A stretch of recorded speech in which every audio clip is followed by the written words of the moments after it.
Hey guys, so I'm going to talk today about my STEM activity proposal. The activity is the cereal box design project, and it's something that a few teachers have done in my school before. I haven't actually implemented it yet, but it's something I'm definitely interested in using, and I kind of edited it to my needs for my classroom.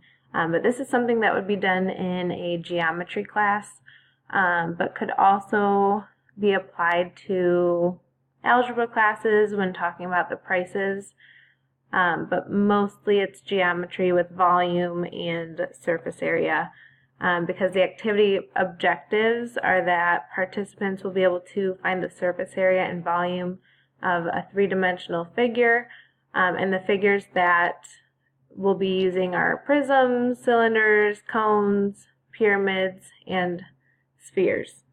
They'll also be finding the costs of volume and surface area problems. So they'll be finding the volume and surface area and then determining the cost based on the cost per unit. So the supplies that are needed for this project are nets of various 3D figures. So I'll be showing you some of those nets in the next few slides.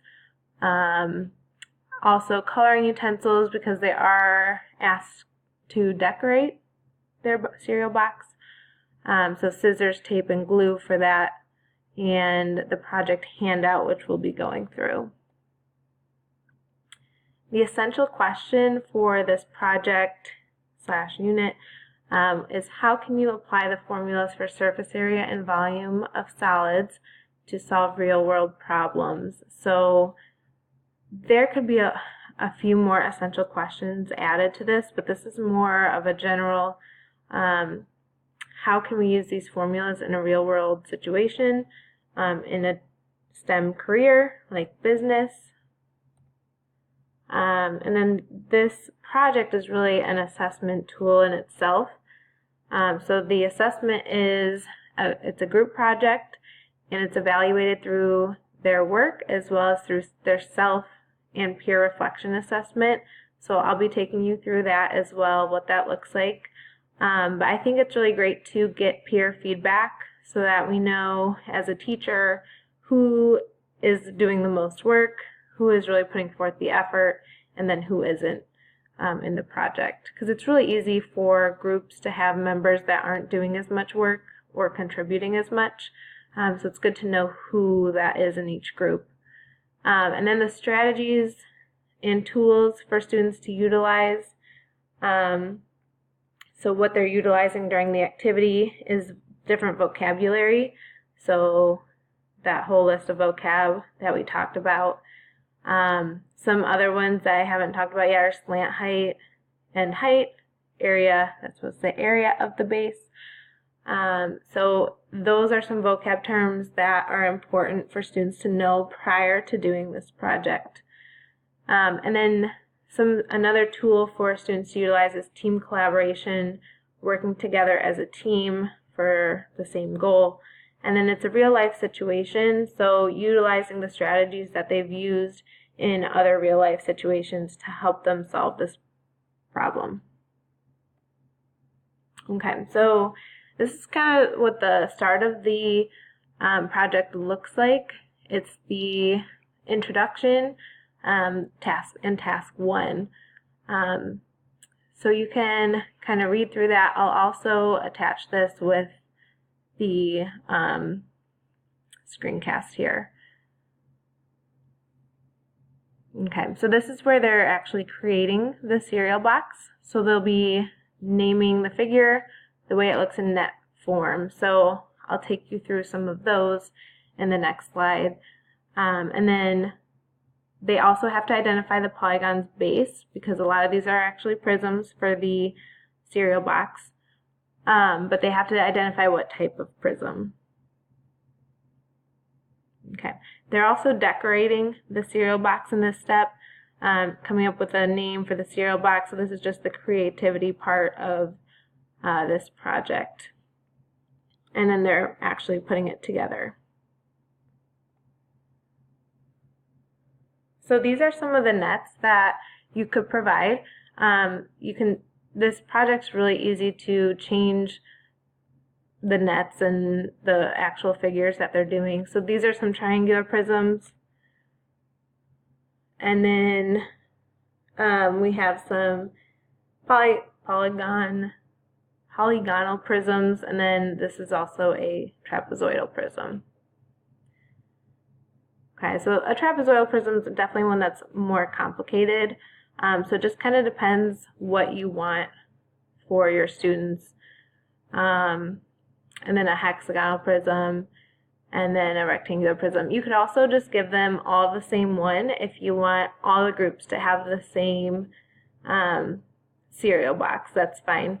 But the main idea is when they get to the actual cereal production in task 2. So they talk about which one do you think will hold the most. So this is kind of the part where you kind of need groups to have different prisms.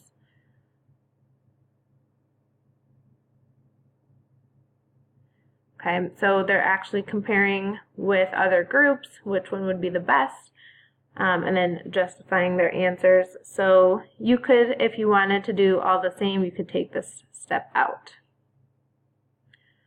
And then they'll also have to find the surface area, because they'll need the surface area in order to figure out the cost for the packaging. So this task 3 is all about finding the surface area. So that's probably all they'll get to in one day, decorating the cereal box, and then finding the surface area of their cereal box. That's probably about all for one day. And then for the second day, they could start finding the cost of the materials to make the cereal box. So I provided pricing. You could also have them research different pricing. That would be another option for this part. And then actually calculating the cost based on what their surface area was. And then the task 5 they could also do on the second day is finding the volume of the cereal box. So this part's pretty quick and it leads into task 6.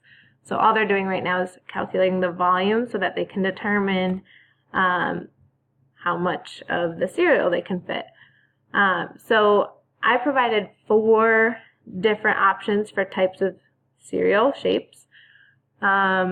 Just different kinds, you know, a pyramid, a sphere, and then I have 2 more on the next slide to show you.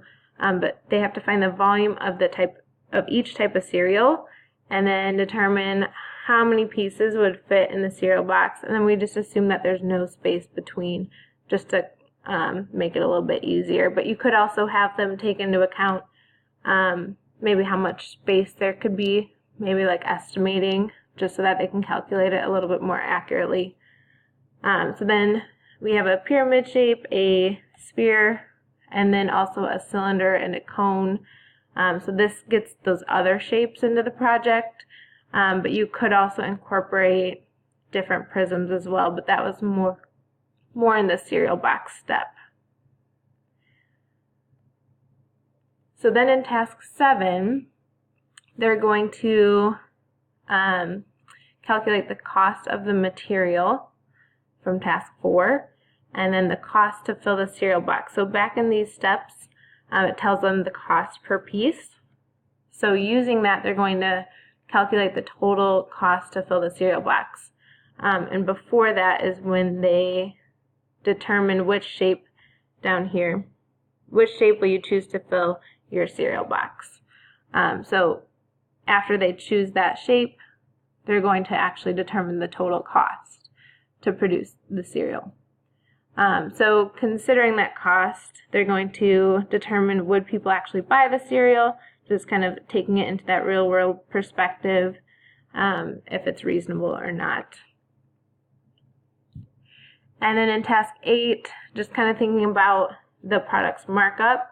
So how much higher is the selling price than the cost to produce the cereal. So taking into account those other factors of how much markup that they would have to have to actually have a profit. And this is something where if you're doing Algebra 2, you could also talk about the profit function, cost functions, and then actually get into more of that. And then they're just evaluating here, would they actually buy the cereal at that price, just depending on their other findings. And then the final task, task 9, is the reflection. So just talking about was their prediction for the most volume correct, just kind of evaluating the different tasks, especially from task 2 and their predictions at the very beginning. And then what you could also add here is a presentation aspect, so they all present, and then in their reflection they could pick which group they liked the best and why would they choose that cereal box design. So using those different factors. Okay, and this is the evaluation I was talking about, the self-evaluation and the peer evaluation. So each person's going to fill out a reflection basically on how they participated in the group and in the design, and then their willingness to discuss ideas with others, their cooperation with group members, and then just basically how did they contribute to the group. And they'll be doing that for themselves and for their peers. And then just a basic reflection of actually writing out what they think went well, what did they learn, what would they have done differently, and then any other comments or suggestions about the project. So this would be the part of the self and peer evaluation. So some different options for this project. You could also send it out on Google Classroom and have students submit their work through Google Classroom. Just makes it easier for the teacher to see their work, but a hand copy is always nice too. You could also have them create a presentation through Google Classroom with like a PowerPoint slides to actually present their findings to the class, and do that through Google Docs and actually have them do a presentation. So those are just some options for what you could do with this project. Okay, and that's it. If you have any questions, please let me know, and I can answer those for you. Thank you for listening.